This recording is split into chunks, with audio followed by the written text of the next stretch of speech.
ফেব্রুয়ারি মাসে এবং মার্চ মাসের প্রথম সপ্তাহে মশার ঘনত্ব বিগত ৫ বছরের তুলনায় প্রায় ৪০% বেশি ছিল।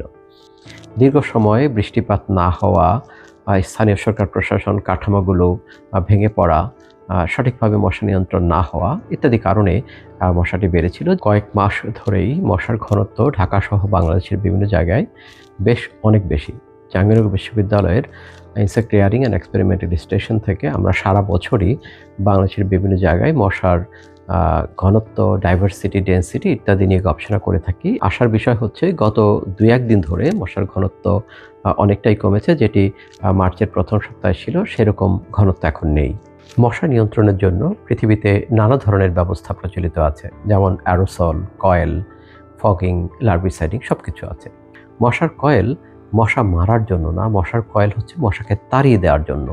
মশার কয়েল জ্বালিয়ে ঘরে জানলা দরজা খুলে দিতে হয় যেন মশাটা পালিয়ে যেতে পারে। যদি কোনো মশার কয়েলে মশা মারা যায় তাহলে ভাববেন যেটিতে যে কীটনাশকটি ব্যবহার করা হয়েছে সেই কীটনাশকটি বিশ্ব স্বাস্থ্য সংস্থার অনুমোদিত মাত্রার চাইতে অনেক বেশি কীটনাশক ব্যবহার করা হয়েছে। অ্যারোসল স্প্রে করার সময় অ্যারোসলের বোতলটাকে ঝাঁকিয়ে উপর দিকে স্প্রে করতে হয়। ২০ মিনিট পরে ওই ঘরে প্রবেশ করার নিয়ম। এর আগে অ্যারোসলের ঘরে প্রবেশ করতে হয় না। মশা নিয়ন্ত্রণের জন্য কার্যকর পদ্ধতি হচ্ছে ইন্টিগ্রেটেড মসকিটো ম্যানেজমেন্ট বা সমন্বিত মশক ব্যবস্থাপনার বিজ্ঞানভিত্তিক প্রয়োগ। এডিস মশার জন্য আলাদা এবং কিউলেক্স মশার জন্য আলাদা আলাদাভাবে সারা বছর ব্যাপী চলমান রাখতে হবে। এখন যে মশাটি আমরা সবচেয়ে বেশি দেখছি সেটি হচ্ছে কিউলেক্স মশা, যে মশাটি ড্রেন বা নর্দমার পচা পানিতে হয়।